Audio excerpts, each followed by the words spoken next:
Hebreus 4.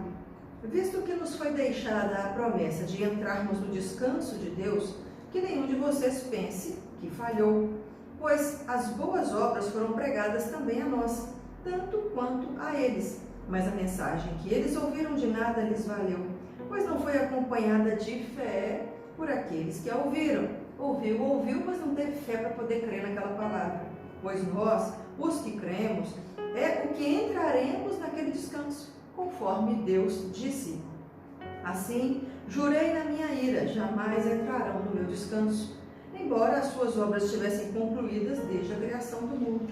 Pois em certo lugar ele falou sobre o sétimo dia nessas palavras. No sétimo dia, Deus descansou de toda a obra realizada. E de novo, na passagem citada há pouco, diz: jamais entrarão no meu descanso. Deixa eu deixar um comentário aqui. Respeitando as religiões, né, todas que estão aqui acompanhando esse estudo, eu sei que tem irmãos cristãos que guardam o sábado. Nós, da Igreja Batista, nós cremos que o Senhor instituiu sim o sábado, ele é perpétuo para o povo de Israel, para os judeus. Nós cremos que eles têm que guardar mesmo o sábado, porque nós somos gentios, então a minha palavra era para o judeu. Eu creio que continua. Nada impede de você querer guardar sábado, fique à vontade, é um tempo mesmo maravilhoso, que você vai estar separando e dedicando aquele tempo para ouvir o Senhor e fazer as coisas só para o Senhor. Que ótimo que isso aconteça. Mas nós compreendemos, a boa parte dos cristãos entendem que em Jesus Cristo é o nosso descanso, Ele é o nosso sábado. Quando a gente morre e estará com Ele. Ele é o nosso descanso, tá bom? Mas fique à vontade para poder pensar diferente. Eu só estou deixando a minha opinião, porque pode ser alguém pergunte, queira perguntar, já vou deixar a minha já registrada. Versículo 5. E de novo na passagem citada há pouco, diz: jamais entrarão no meu descanso. 6. Portanto, resta entrar alguns naquele descanso, e aqueles a quem anteriormente as boas novas foram pregadas não entraram, por causa da desobediência. Por isso Deus estabelece outra vez um determinado dia, chamado hoje, ao declarar muito tempo depois por meio de Davi, de acordo com o que fora dito antes: se hoje vocês ouvirem a sua voz, não endureçam o coração. Porque se Josué lhe tivesse dado descanso, Deus não teria falado posteriormente a respeito de outro dia. Assim, ainda resta um descanso sabático para o povo de Deus, pois todo aquele que entra no descanso de Deus também descansa das suas obras, como Deus descansou das suas. Portanto, esforcemo-nos por entrar nesse descanso, para que ninguém venha a cair, segundo aquele exemplo de desobediência. Pois a palavra de Deus é viva e eficaz, é mais afiada do que qualquer espada de 2 gumes. Ela penetra até o ponto de dividir alma e espírito, juntas e medulas, e julga os pensamentos e as intenções do coração. Olha, esse versículo, ele é chave também nesse livro de Hebreus, o versículo 12. A palavra de Deus, que é a Bíblia, ela é viva, ela é eficaz, então ela não se perde. Você lê-la hoje, ler amanhã, ela vai trazer algo novo para você, no sentido de trazer entendimento de algumas coisas. Ela não morre, né? Ela não é antiquada, ela não se perdeu no tempo. E ela é afiada, faz uma comparação com uma espada de 2 gumes, ela corta e divide e separa. Então ela separa alma de espírito, juntas e medulas, pensamentos. Ela consegue então fazer a intenção do coração e pensamento. A palavra vem e traz entendimento para que a gente possa separar uma coisa da outra. É profundo isso.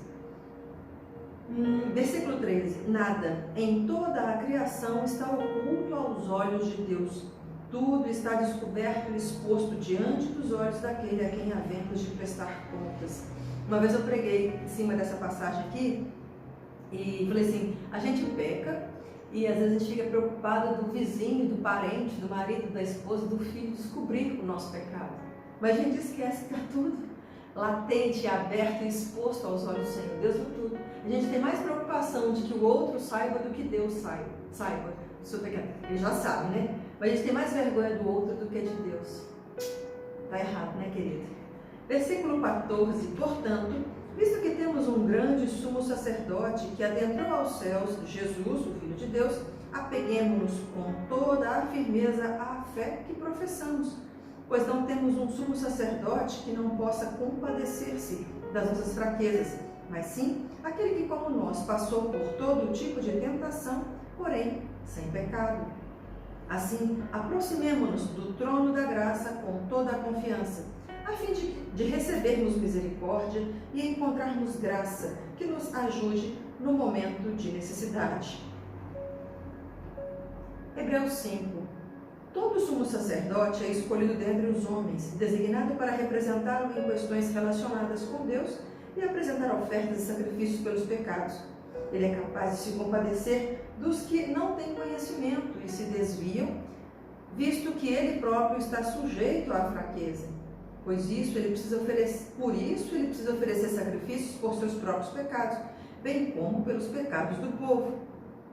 É uma história longa, eu adoro estudar o Antigo Testamento nessa parte de tabernáculo, de sacerdote, sumo sacerdote, mas o sumo sacerdote ele poderia adentrar o Santo dos Santos uma vez do ano e fazer a oferta. E ele levava o animal que representava e matava o animal para purificar do seu próprio pecado e depois apresentava o animal em favor de todo o povo, daquele que pecou. Ele tinha empatia, ele tinha misericórdia daquela pessoa e ele então juntamente nesse ano fazia essa apresentação desse animal em favor do pecado do povo. E aqui fala então que Jesus é o nosso sumo sacerdote, ele está lá dentro, né, no altar do Senhor. E ele então é o próprio sumo sacerdote, ele quem intercede por nós, é ele quem apresenta para Deus, apresenta o sacrifício de pecado em nosso favor, sendo que ele próprio é o sacrifício e ele próprio é o sumo sacerdote. Versículo 4. Ninguém toma em honra para si mesmo, mas deve ser chamado por Deus, como de fato o foi Arão. Então ninguém traz para si essa glória, eu sou isso, sou aquilo. Não, deixa Deus chamar o cidadão para poder ocupar aquele lugar. Da mesma forma, Cristo não tomou para si a glória de se tornar sumo sacerdote. Mas Deus lhe disse, tu és o meu filho, eu hoje te gerei. E diz no outro lugar, tu és sacerdote para sempre, segundo a ordem de Melquisedeque. Durante os seus dias de vida na terra, Jesus ofereceu orações e súplicas, em alta voz e com lágrimas, àquele que o podia salvar da morte, sendo ouvido por causa da sua reverente submissão. Embora sendo filho, ele aprendeu a obedecer por meio daquilo que sofreu, e uma vez aperfeiçoado, tornou-se fonte da salvação eterna para todos os que lhe obedecem, sendo designado por Deus sumo sacerdote, segundo a ordem de Melquisedeque. Quanto a isso, temos muito a dizer, coisas difíceis de explicar, porque vocês se tornaram lentos para aprender. É bom, né? Uma chamada dessa assim, né? Embora a essa altura já devessem ser mestres, precisam de alguém que ensine a vocês novamente os princípios elementares da palavra de Deus. Estão precisando de leite e não de alimento sólido. Quem se alimenta de leite ainda é criança e não tem experiência no ensino da justiça. Mas o alimento sólido é para os adultos, os quais, pelo exercício constante, tornaram-se aptos para discernir tanto o bem quanto o mal. Aleluia! Glória a Deus! Obrigado por acompanhar mais um dia de leitura bíblica, viu? Deus te abençoe!